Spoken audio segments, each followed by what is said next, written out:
Welcome to the Well Seasoned Librarian Podcast. I'm your host, Dean Jones. This is Season 13, Episode 2. Today I'm so happy to be talking with food writer Diana Henry.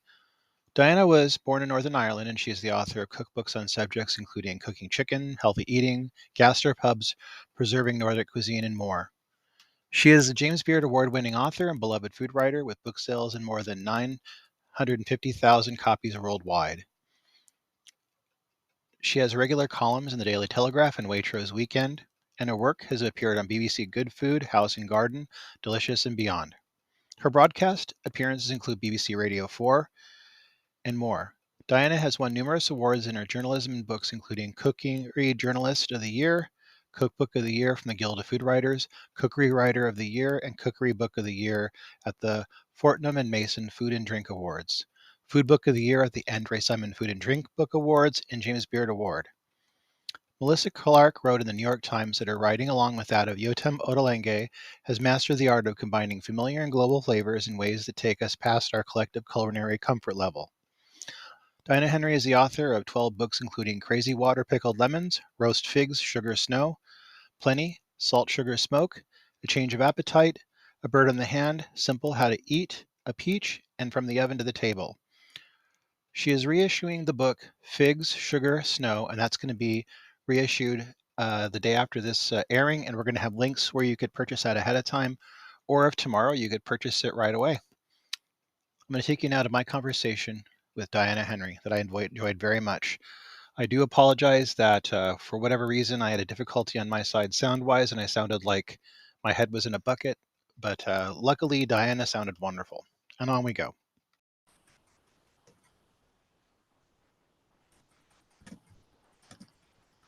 Welcome to the Well Seasoned Librarian Podcast. I'm your host, Dean Jones. Today, I'm very, very happy to be talking with author Diana Henry, who has written 12 books, including Crazy Water, Pickled Lemons, Roast Figs, Sugar, Snow, Plenty, Salt, Sugar, Smoke, A Change of Appetite, A Bird in the Hand, Simple, How to Eat a Peach, and From the Oven to the Table. Diana, welcome to the podcast. Very glad to be with you. I really am so happy to be having you here today and be talking with you. I want to talk about your upbringing in Northern Ireland and how it influenced your love of food. I think I grew up right from a very early age in a household where food was important. It wasn't necessarily fancy, but my mum was an incredibly good cook, and she'd done domestic science at school, and she believed. When somebody first used the phrase "from scratch" to me, I thought, what the hell does that mean? Because that's cooking. You eat every day. You cook from scratch. So I thought that was a kind of odd thing. We just had good food every day. And also I think, well, certainly when I've traveled around the UK, I think that agricultural areas put more kind of effort into their cooking, and they're more knowledgeable about it. So my mum, she would just always know what particular kind of potatoes were in season, or she can know where the apples had come from. Had they come from Armagh? So we were always very aware of that kind of thing. And then my dad would get pheasants sometimes that people had shot, or he would get a gift of a wild salmon, because we had wild salmon in those days, and it was delicious. So I think that food was, they couldn't be called foodies, my parents, because there was none of that kind of like pretension about it. But I think we honored food. My mother, all the time, she used up leftovers, and she would never, ever, the idea of throwing bones out, that would be terrible. There would just be soup made. So that's what I've always done, which I think makes me quite old-fashioned in a way. But when I do that kind of cooking, like if there's a pot of stock on the hob here right over from the kitchen table, I feel that is a real home. I mean, my children will say to me still, oh mom, that smells gorgeous. And then at Christmas it changes, because you start using cinnamon and stuff like that. But I really think there's a kind of, and I think it's coming back because it's to do with climate change and everything, not wasting things and using every bit of an animal and all the rest of it. But I grew up like that. That wasn't odd. We didn't have anything out of season, partly because that wasn't the way then, but also in Northern Ireland, you didn't have fancy supermarkets. You had, you had a butcher, you had a greengrocer's, and you went and you got what was in season, and that's all you could get. You have this story that I've heard you tell on other podcasts, and also I've seen it in written interviews, and I really just was really in love with it. Can you tell the story about how your teacher would read Laura Ingalls Wilder stories to you?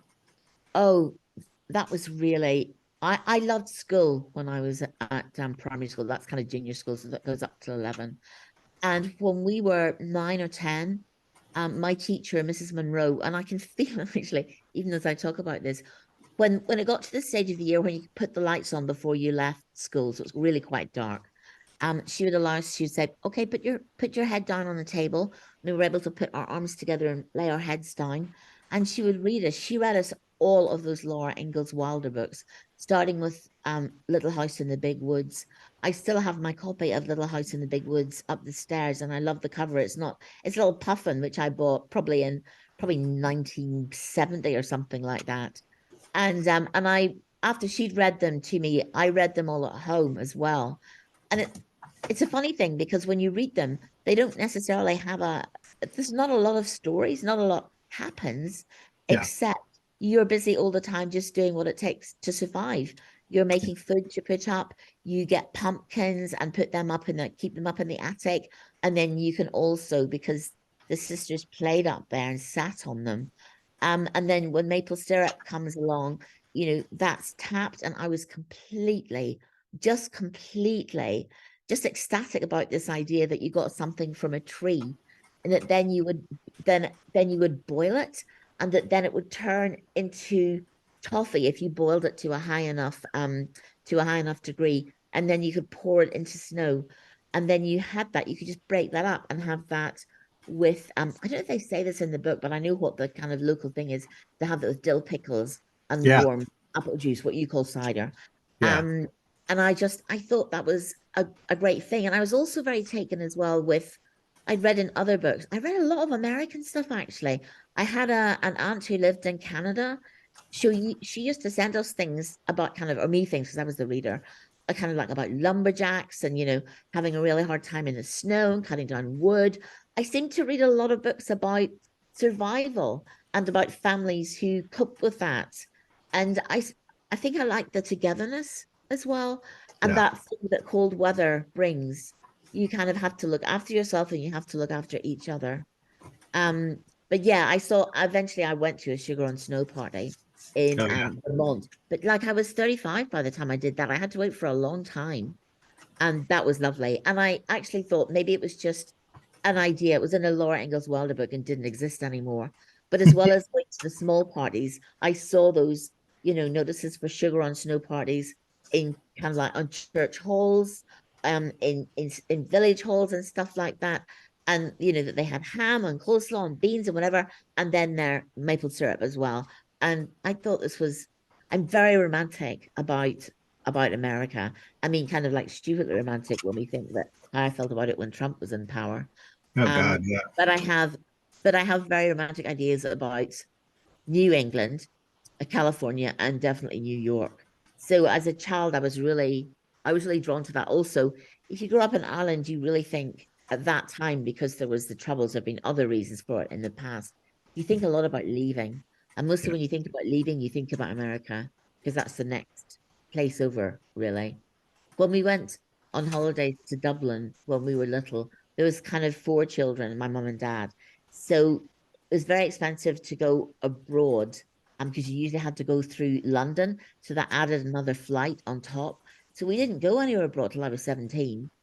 And when we went to Dublin, but for holidays every year, I would get my dad to take us to the airport, and then we watched planes taking off to go to Boston. I mean, this sounds mad now. My children have no, I mean, I'm only 60, but it was kind of, you have to remember that Northern Ireland was just a bit behind everywhere else here in the UK. And when I tell my boys felt they were kind of like ill done to when they hadn't been to Disneyland when they were 4. And it's like, look, I didn't go on a plane for years. But I think there's something kind of good about that. I think I have a real sense of wonder that hasn't left me. And I just spent a lot of time with my imagination and reading. And I started cooking when I was about 6, but initially it was just sweets and fairy cakes and that kind of thing. But I think the cooking gave me a chance to travel, and so did the reading. So I think all the stuff that has come out in the end was always kind of going to come out, even though this is not what I planned to be at all. I was a BBC producer for years. But when you look at it, you think, yeah, she was always going to write and she was always going to cook. So, and she was still going to be yearning when she was 60. So, at what point did you decide, hey, I think I want to do some food writing. I want this to be something I do. When did that happen for you? That was very practical. I was 36. I just had my first child and tried to go back to work for Channel 4. I was going to do working on a program about the social history of gardening here in wow. the 20th century. Very interesting stuff and not depressing stuff. He thought it would be great. But I was never home before 9:30 at night. And then on the weekends I had to take him with me to go and do recce's for the filming. And Yeah. honestly, I also was quite sleep deprived because he was a really bad sleeper. So I'm not sure whether I felt awful physically or it was mental or it was both. But I just thought after 4 weeks back in television, and I had never had any intention of leaving it. But after 4 weeks, I just said, I can't do this. I really can't do this. I also didn't cope well with my young baby being looked after by somebody else. I just couldn't seem to accept that. Yeah. But I was lucky because I just thought I'm gonna, I'd trained as a journalist and I loved food. And people had been saying for a long time, you ought to try that. You ought to do that instead. So I I gave up. I got a part-time nanny who came with her friend with her little girl as well to look after Ted in the house. And I started writing pieces and sending them off on spec. And then I got commissioned, and then that was it. I think, to be honest with you, I think it's harder now. Partly because so many people want to do this for a Yeah. job, which is weird because it's not a good way to make a living. It's very precarious and it's really badly paid. But that was it. I kind of thought this will work, but I had no plan. I just thought I'll keep running these pieces and hopefully I'll keep getting some of them commissioned and so it will go on. But I had no idea that I would get to where I have got to. Your first book was Crazy Water Pickled Lemons. I want to talk about that a little bit, but I also want to ask you, how did that kind of change things in your life? What writing? Yeah. Um, I was at home, which was a whole lot different. I'd been in kind of like very, you know, lovely noisy offices where people had lots of ideas and I think my favorite thing was working on a book program. I worked on a book program for quite a long time. So every day there were new novels arriving. We were thinking, what would we do about this one? What would we do about that one? So that kind of camaraderie and that thing of working with people, I mean, disappeared overnight, really. Wow. And that was kind of both good and bad because, I didn't want to be in office at that point. I wanted to be with Ted. But I Yeah. can see what it's done to me over like 23 years now of writing. Yeah. I was the office kind of cabaret act. I made everybody laugh. And after this long writing, you kind of think you're a quiet person a lot of the time. So you have difficulty thinking, I have difficulty thinking anyway. When I go out, it's like, oh, am I the extrovert or the introvert? And then it got worse during COVID because, we all had to be closed away. But it immediately made a very big difference to my life because I wasn't going into somewhere where that I felt was the center of the world, really. I felt that about the BBC, that this is a great place to be. So it went. And occasionally now, I don't I don't want I don't want to go back and I don't think I made the wrong decision. But occasionally I see a program and I think, oh my God, I'd love to have made that. I'd love to have worked on that. And now that I do books, also rather than just do pieces for magazines, that is collaborative. And I really love that. I love working with a creative team. But that, it only happens for certain periods, and then you're back to your writing again and being on your own. Crazy Water Pickled Lemons was a love letter to the Middle Eastern and Mediterranean cuisines. Can you talk about this book and what inspired you to write it? That again, like reading Laura Ingalls Wilder, that came from childhood reading. We didn't have a copy. Our next door neighbors had a copy. They had the Arabian Nights, and Ooh, yeah. it was beautifully illustrated. So there were kind of like these lovely cases with flower waters and rubies and pomegranates flowing out of them. And I thought, I mean, it was just a kind of fancy place to me. I mean, a pomegranate might as well have been a unicorn for all I know. I just thought it sounded like an incredible sort of place. And I got very interested in that part of the world. And when I moved to London, I actually got more interested in it because when I moved to London, I bought Claudia Roden's book, Middle East, her book of Middle Eastern cooking. And suddenly I also could get all the ingredients. I could get pomegranates. I could get barberries. I could get all the spices they mentioned. I could get, bulgur wheat and couscous and everything.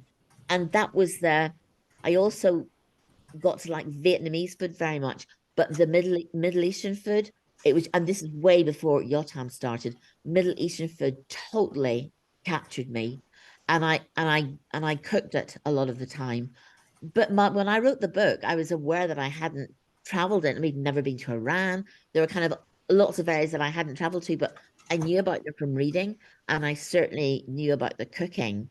And I liked the idea of a bit like I saw them when I was a child. I like the idea that there were dishes that you couldn't understand why they work necessarily. They'd be quite magical.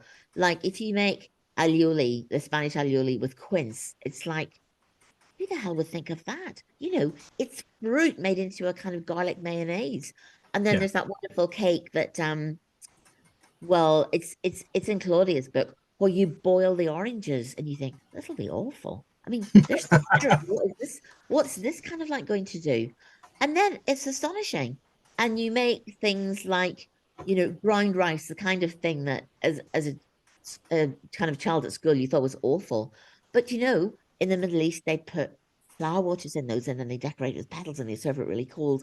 So it was just like, God, this is amazing food. And it's not, I mean, Middle Eastern food no longer seems incredible here, definitely not in the UK. It's probably, if you went around and interviewed people, they'd probably say it was their favorite cuisine for a lot of people. But a lot of that's got to do with Yotam, without doubt. But at that stage, you didn't, I mean, I went to Lebanese restaurants and things like that. And I went to an Iranian restaurant that was in a porta cabin down near down near Hammersmith, kind of like not a very good area. But you went in there. I was in a car park, and you went in there in the evening, and everybody was Iranian. Everybody was Iranian. You couldn't even get a menu. They were all in Parsi, so they just kind of like they helped you choose what you wanted. And the food there, oh my God, the rice cooking and the lamb cooking, the lamb kebabs, they were sensational. And that's where I got to know what sabzi was. Couldn't have thought that up. That little platter of herbs and everything and radishes. I Yeah. just thought this food was it was funny because it was very luxurious, but it was also quite clean and it was healthy. And of course, there are different areas of it. And I think probably my favorite bits of it would be Iran and then Morocco, North Africa, because they do that thing which I love, which is mix the sweet and the sour or the sweet and the savory together. So I think I did an interview with someone from the New York Times in New York. I can't remember when it was actually, probably about 7 years ago. And she said, I mean, everybody's talking about cultural appropriation. And she said, but you haven't been to some of these places, but you kind of saw fit to write these recipes up. And I said, the thing was, this book came out of childhood fantasies in a way, and then a whole lot of enthusiasm when I got to London, was able to find ingredients.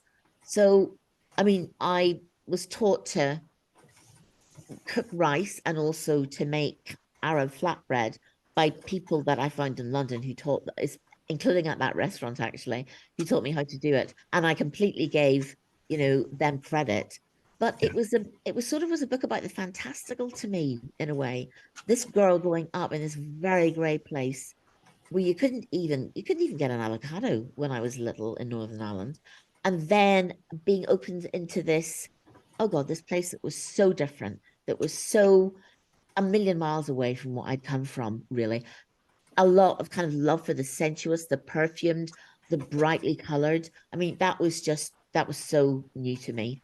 And I wrote that book. I mean, when I went, I didn't even know that I had an interview with a person from a publishing house, and she knew that I had been ghostwriting books for people because I did that for a while after I left television. I wrote cookbooks for other people, And I think that's why she wanted to meet me. But then at the end of the interview, I said, there's a book I'd like to do.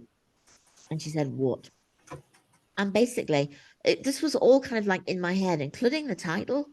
And I told her what it was. And then she loved it. And she said, okay, I'm going to take that. I'm going to take that back to the sales team now. So I went to a phone box and phoned my mum and said, I think I've got a book commissioned.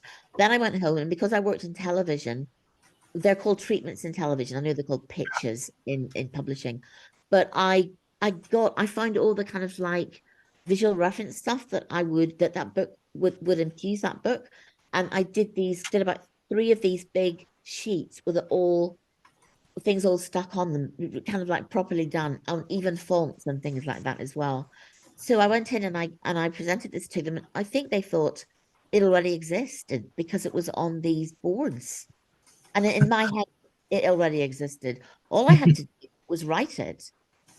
And that was a kind of joy because I had Ted, so I looked after him during the day. And then I still like writing at night. That's my favorite thing to do because I'd go to my laptop in my study. I'd keep a window open so you could always smell the smells of the night. And it was completely my time because he'd gone to bed. And if you're a mum, none of the rest of the day is your time at all. And I've never written a cookbook that I've not been also doing another job, like kind of working for the Telegraph, which is the newspaper I write for. So that cookbook I wrote completely without any other interruptions except bringing up a child. And it was wonderful. And I didn't really know what I was doing. I just wrote the kind of book I'd like to read. In 2016, you published your book, Simple. Can we talk about this a little bit? I wanted to talk about this book because I think it kind of opened up people's minds to really doing delicious food, but doing really simple foods too. That also, quite a lot of the books I do, they really come out of my real life. So because I had 2 children, because Ted was such a crier, I was always kind of carrying him around on my hip. I started doing dishes where I would just kind of like chop, put them in a, you call them a sheet pan. Here they were called roasting tins. Seasoned drizzle on olive oil, stick it in the oven. And I started to do that. And then I mean, I don't know how many versions of that I can do with lots of different flavors and lots of different ingredients. But that became a thing I did. And then I thought, I wish I'd thought about doing this kind of cooking when I was actually working in television, because we were so tired some nights. We just didn't have, me and my husband at the time, we didn't even have the energy to cook or eat. So sometimes we just made toast and went to bed. Because it was because we had a bit of very late night and then we'd be up again very early the next day. But I was a good cook at that time, but I did it at the weekend. I hadn't thought of as many ways to do things very simply. And then when Ted was a bit older, I could manage to do stuff that was, I could see your tuna and whatever. Everything didn't have to go into the oven necessarily. But it's funny that which started then with a book called, I think it's Pure Simple Cooking in the US. Yeah. Then I came out later with this book called Simple. And then I came out later still with this book called From the Oven to the Table. These were ways that I felt anybody could be a cook, to be honest with you. If you can do this, if you can put something in the oven and you just know what to do with the things around it, you can be a cook. I was very bothered as it got more and more chefy here and people were watching a lot of chefy programs. I just thought people are interested in this, but all this does is make them think they can't do it. I mean, look at their chopping skills. My chopping skills are terrible. I'm not a chef. I'm a home cook. And I didn't want people to think, oh, I can't do it, I can't do it. And I could see that people around me, especially women, not men actually, who did kind of like hobby cooking at the weekend and they made a lot of effort. But women felt kind of like, this is really difficult. And the other thing you feel as a mother, honestly, my last one just worked out. He went to university last week. And now I have an empty fridge and it's quite glorious because I'm not cooking for them every night and I'm not restricted by what they kind of like, oh, mom, the thing I've cooked most often in the last 20 years, and I'm ashamed to say it, is tuna, pasta, and sweet corn. They love that. That was their favorite meal for years.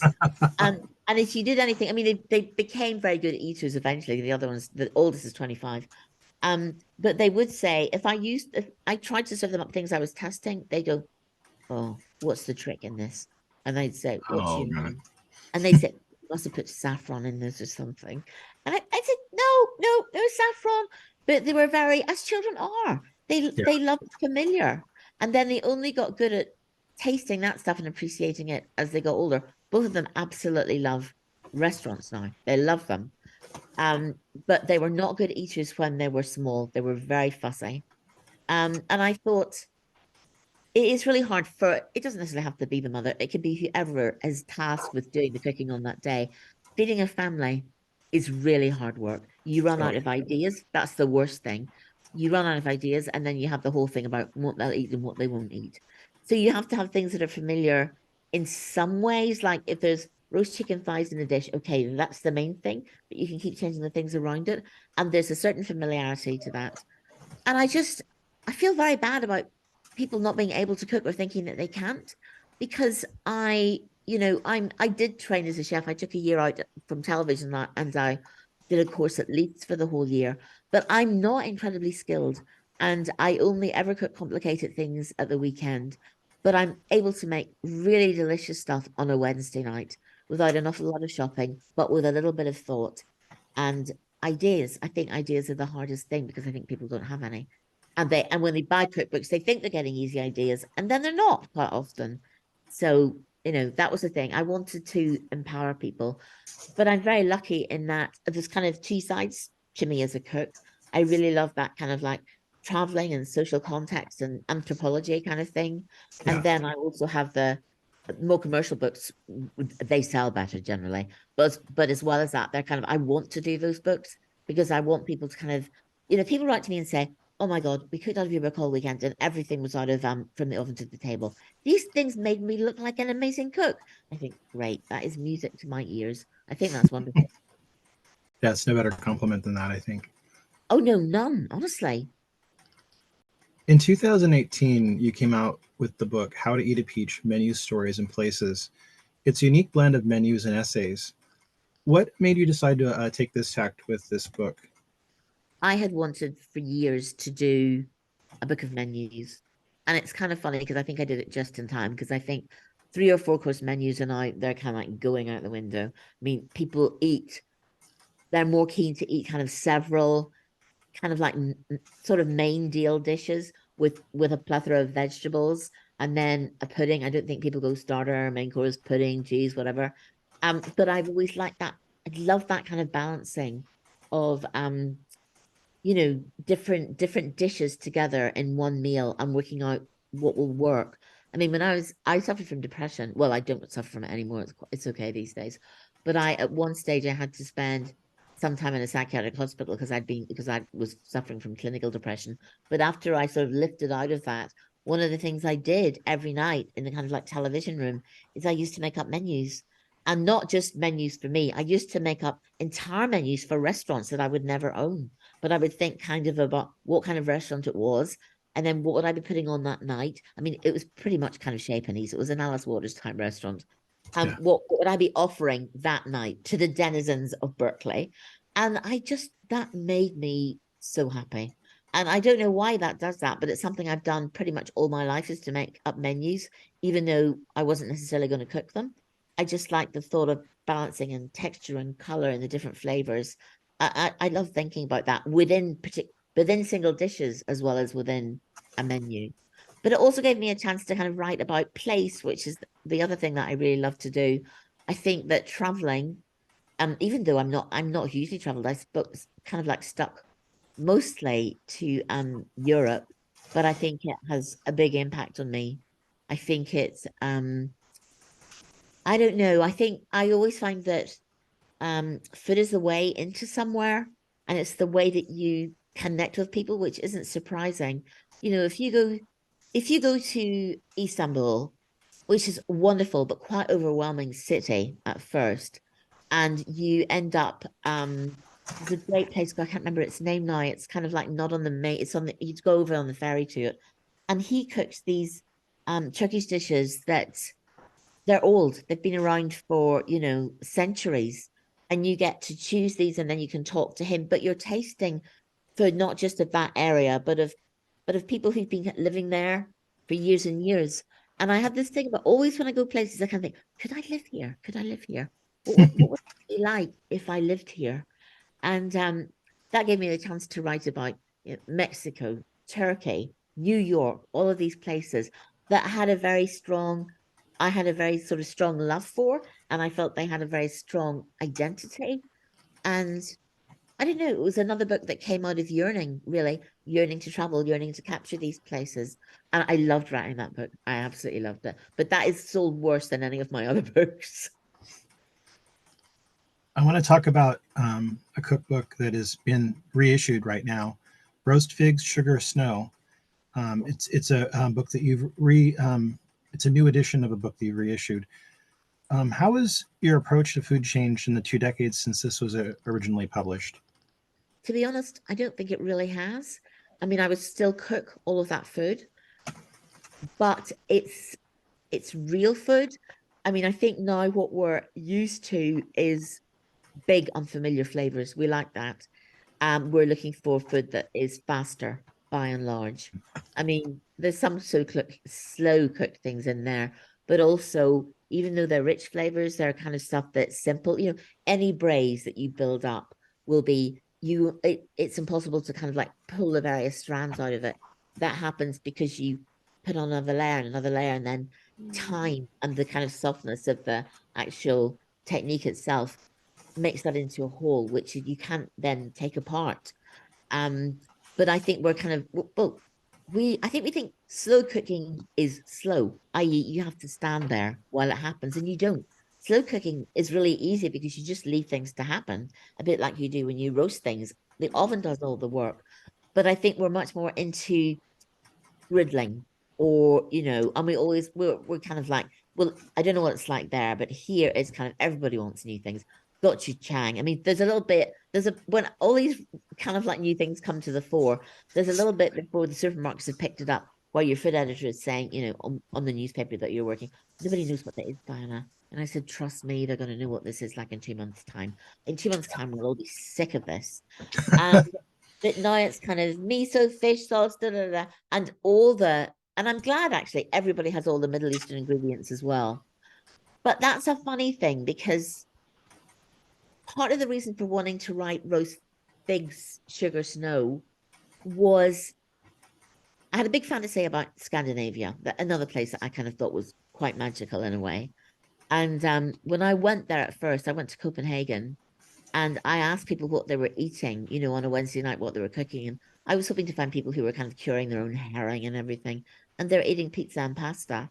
And I thought, oh my God. And that happened to a lot of the places I visited, unless they were very cut off, like in mountainous areas like Friuli in northeast Italy. It's not that I decided, oh, I've got to rescue these recipes, because that's not my job. It's not my business. I don't come from these places. But I wanted to look at areas with cooking with ingredients that you could also get in the UK. They're not, we're talking about roots and things like that, herring, cheeses, melting cheeses. So these are things that are accessible. And at that time, when I first wrote it, nobody was craving miso. But I thought, I just want to record these, and I want to see what people are eating in these places. And but it started off with kind of thinking, God, nobody's curing their own herring anymore. How terrible is that? Because I can cure mine, and I'm not Danish. But then, since I wrote that book, it was kind of like that was a kind of became a jumping off point for the book that I'm still writing, and I've been writing for kind of like 25 years, called North. I've been traveling all over that time to the Nordic countries, including Iceland, to the north of Germany, to the Baltic states, Scotland, the very farthest islands of Scotland, like Shetland, which are really quite near Norway. And that's kind of weird, because when I started that, again, it was sort of, I want to record these dishes, but also I thought, this stuff is on our doorstep, so this makes sense. Why are we're obsessed with the Mediterranean here, and that's not bad. I mean, I roast loads of trays of, Mediterranean vegetables as well. But we're kind of like doing that. We're getting all our stuff in from greenhouses in Holland, and we're not doing anything with carrots and beets and cauliflower and the stuff that's here and that is not expensive and it is completely delicious.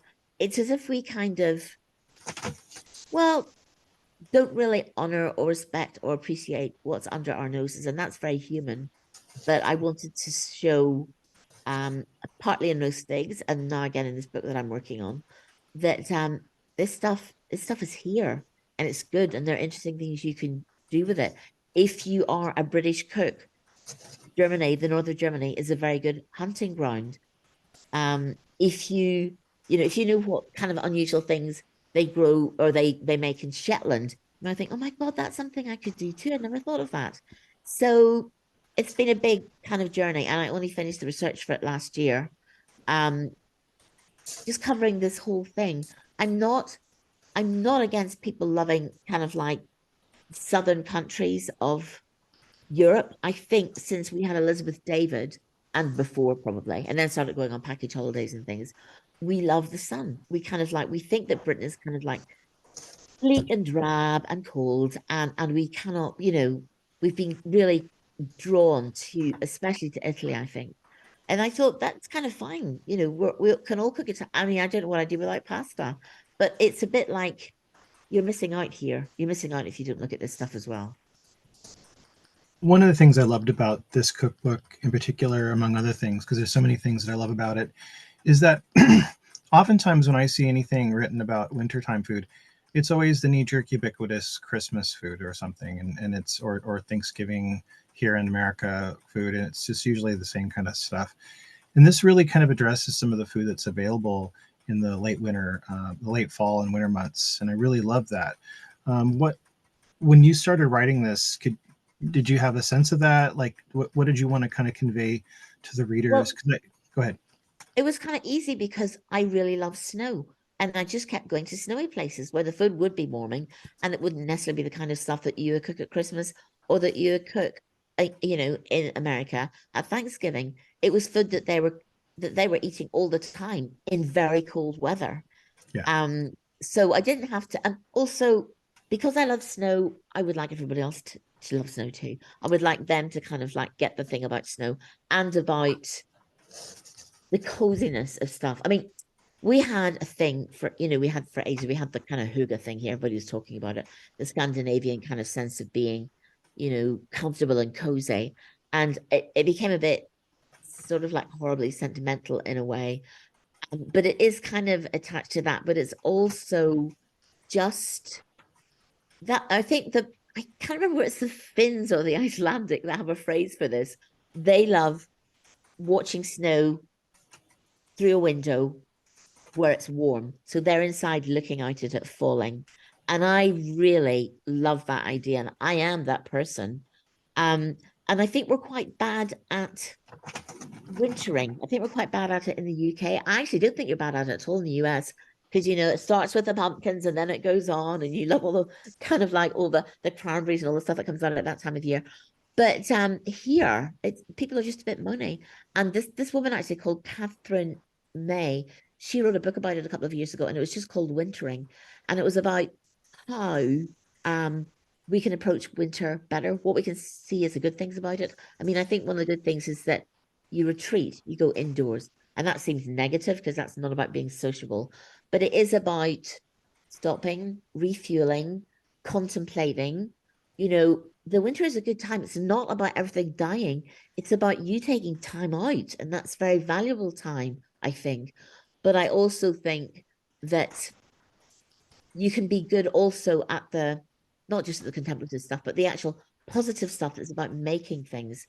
In the Time Life book on Scandinavian cooking, I've got a copy and it's completely ancient. There's this line that says that the Scandinavians, food is the Scandinavians' antidote to winter. And I sort of know, I know what he means, but like it's sort of like Scandinavian cold weather baking is fantastic. And you go there and, even in little coffee shops, they've got candles on from 10 o'clock in the morning. It's not even dark, but candlelight, mugs of coffee or chocolate, those lovely buns, they seem to sort of embrace it in a way in Britain that we don't. So I suppose I wanted to say cold weather can be great and snow is absolutely fantastic. And these are the kind of things that you can eat. And people who are living not very far away from you are cooking these things. I really loved the look of the book. It was beautiful. It's rare that I'll read a cookbook that I would take it to a decorator and say, "Decorate my house in this palette. This is what this is the palette that I want for my home." And because it's a lush book, can you talk about how you kind of contributed to the design of it and the look of it? Well, with this one, that was one of my very early ones. And it was with a photographer that I don't do work with anymore. But I've always got this. I think just because I worked in TV, I've got a strong sense of what I want the feel of a book to be like. And you have to be really careful because you can have that and then you can do stuff that's just, you kind of help to create photos that are a bit, what would the word be? Really aspirational. And of course, you sort of want them to be things that people want. But I know I don't have props in from, I don't go to the Conran shop, a place here that's very smart, and bring in loads of props from there. I use a lot of the things that I've bought over the years, and I love it if particular plates keep appearing in them over the time that I've been writing, because that comes from a person's life. And I think there's a real loveliness and domesticity that people, certainly when I started reading, didn't quite appreciate. But Nigel Slater really did. I mean, Nigel Slater, people think of him as a great writer, and he is a great writer and a great kind of like, creator of recipes. But he's a fantastic, and this is kind of like the wrong word to use, but he's a fantastic stylist. He's got a great eye, and he could see that the kind of like that the domestic, just an ordinary glass of water or a little bowl that was kind of slightly chipped, he would see that there was beauty in this. And I felt really, really influenced by him. I mean, my stuff doesn't look like his, but I think his approach really made me be like that. So in the last kind of 8 books, I suppose, I've become much more hands-on. So I work with one photographer now and the same cook. And I've actually had the same designer do all of my books except this reissue of Roast Fig Sugar Snow. I'm now working with a fantastic guy called Matt Cox. But for years I was with this woman called Miranda Harvey. We were incredibly close, but it got to her 60th and she wanted to start painting. She wanted to do that. She didn't want to be in the book world anymore. But we could finish each other's sentences. And I learned a lot from her about kind of like within a particular picture to keep the palette quite limited and to kind of like rein this whole thing. Publishers basically, they love really colorful books. They think people want roast peppers and tomatoes and greenery, and it all has to be like that. It's terribly dull. And I kind of thought much more about not just the feel across a book, but how I wanted a specific picture of something to look. And Miranda she was better at framing than I was, but we would pull all together all of the plates and cloths and everything that I'd collected up over the years, and we would kind of like say, okay, these are the options for the photograph of whatever. We'll see what works. But then it's very sort of organic because we can have that idea and then Laura looks at it or we put it in front of the camera. It's like, oh God, that's really dull. So those days are very hard work. Those days are harder work than the days I spend writing because it's stressful. You got to finish everything by like 4 o'clock. You lose the light. So you got to think quite quickly. But I do think that those are the days when the books are actually given life.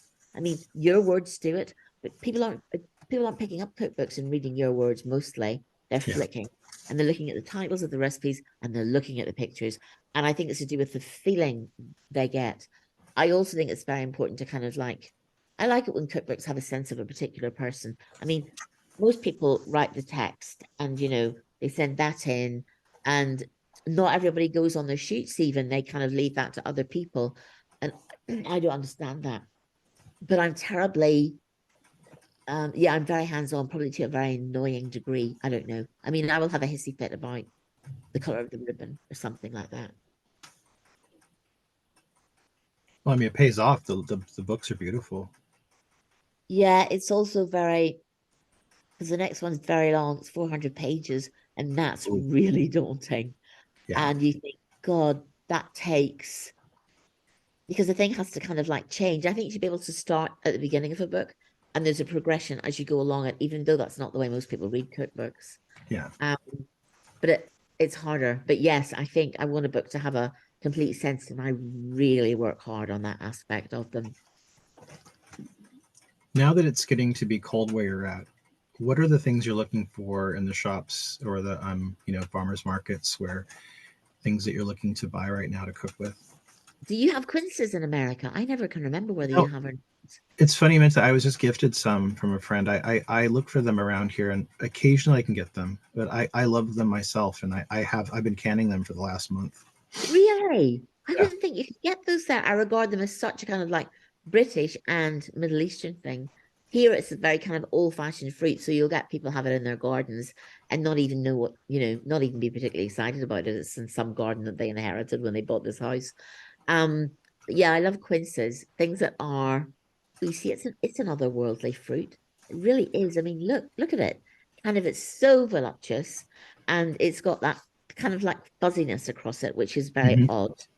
And then you have to cook them. I mean, you can't eat them as they are, No. but they have that. They're incredibly perfumed.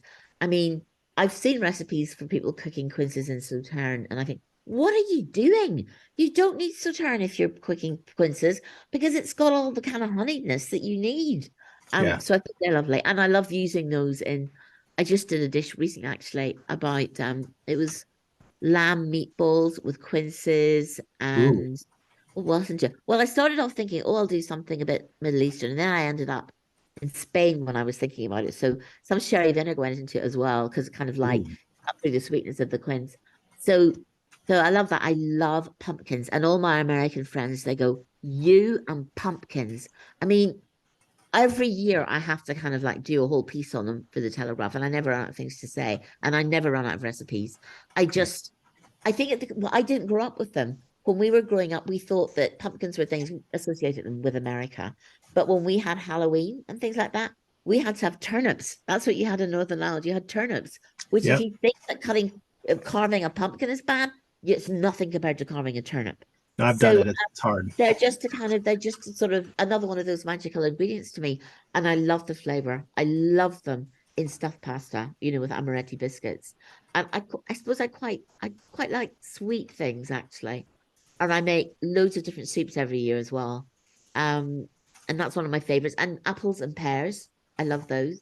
And the nuts, I cook a lot with nuts, even though I wasn't really aware of it till somebody pointed it out to me. But hazelnuts are lovely and kind of, I've kind of called them before the soprano of the nut world. They're kind of like up there, they're kind of like, because they're little and they're kind of like, you think they would sing. And walnuts are very deep, so they're really down there. So they're very base, I think. But and between those, there's lots of other things. Oh, I love pecans. Ooh, And you yeah. call them pecans, don't you? Well, Yeah, pecans here. I love those as well, because also I think I associate pecans with maple syrup. They go very well with it.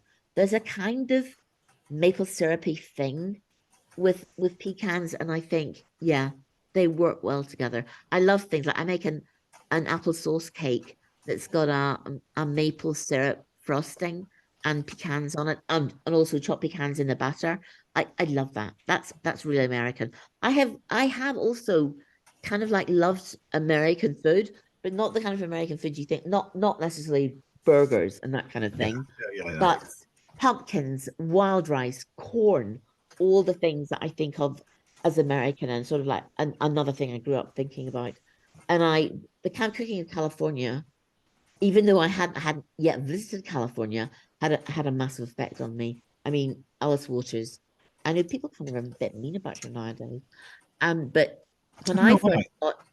when I first got the Chez Panisse menu cookbook, I mean, I picked it up I didn't know who she was. I picked it up in a bookshop where it had been remaindered, actually, and I flipped wow. through it, and it was just like, oh my God, like she thinks that griddled pork with plums makes or with roasted peppers, that's a meal. And then you have a really easy thing to go before it, like maybe, which is also a cliche now, baked garlic and goat's cheese. And then maybe you can end with a fruit, or you end with just an ice cream. And it was so simple, but so focused on specific ingredients at a time when we in the UK had nouvelle cuisine that was going on, which was all, hexagonal plates and everything complicated. So her food seemed absolutely revolutionary at the time. So she had a huge influence, and I would never ever not count her as a kind of main person.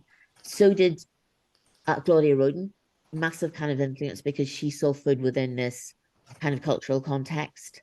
And then Jane Brigson, which I don't think people know so well in the United States. Oh yeah, she's big here too. Oh, and she's kind of wonderful, kind of writing about food that contains travelogue, memoir, a lot of scholarship, but not kind of like worn in too obvious a way, poetry and bits of research that she's done. I mean, and every ingredient that she writes about is different. She can always say something that's worth hearing about a strawberry or an apple or whatever. So I don't think I'd probably be a food writer if it hadn't been for Jane Brigson, because I had no intention to be one. I just loved her stuff. And I read it, and it wasn't until I had TED that I even thought, maybe I should do this as a career. Maybe this could be a good thing.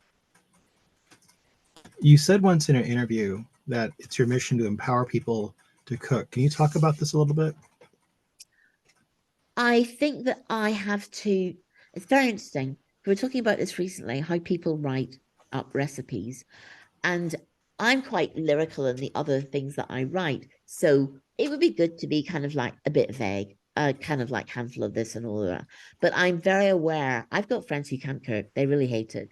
And I made a decision that I had to be as exact as possible when I was writing the recipes, that I had to anticipate as long as there was room. That's the thing that happens. This kind of thing gets cut and then it's not a complete recipe. Why they need to do something, because if they don't do that, this will happen instead. Otherwise they just might leave it out because they're not experienced enough. So I wanted to be very clear, a very clear narrator of recipes. It had to be like, it had to be kind of an instruction book, not the whole book, because the whole book is couched in this other thing, which makes it warmer. But I thought I had to be very clear in the writing of the recipes, exactly what somebody had to do. And what's been interesting actually in rereading Roast Fig Sugar Snow, there's some things I don't understand myself. I'm looking at it from years later and I'm thinking, what do I mean?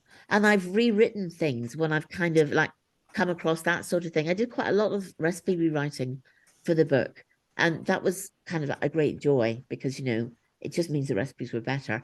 And any recipe that anyone had ever contacted me about that they had trouble with, I retested and rewrote those as well. Diana, what's next for you? Oh, I have to finish North, and I have to finish it by the end of 2025, which sounds like a lot of time, but it's not. So there'll be that. I'm already thinking about the book after that and the book after that again. So I have to get on with it because otherwise, I mean, I might actually not get all the books done that I'd like to do before I die. So, when I was very ill last year or 2 years ago, and did actually nearly die, I had my lungs hemorrhaged. I have this thing called vasculitis. When I came out, I didn't think, oh, you got to slow down now. I thought, oh my God, well, you got to hurry up because there's all this stuff to be done. Plus, there's loads of the world to see. Plus, there's loads of books still to be read. So I had kind of more of a sense of urgency, and also nearly dying really makes you appreciate life. I mean, I think I was quite good at appreciating it anyway, but it does really do that. I think so, absolutely. Dan, I want to thank you for being on the podcast. I've loved getting a chance to talk to you. It's been wonderful. It's been a pleasure. That was my conversation with Diana Henry. Her book, Figs, Sugar, Snow, will be out tomorrow as of this release, and you could purchase this today in advance, or you can purchase it tomorrow right away. It's available through all major online book retail outlets, and you can also get it at all better bookstores. Next week, we're going to be speaking with author Jacqueline Chiolori with her book We Cook Filipino. We'll be talking with her next week. Until then, I'll see you at the library.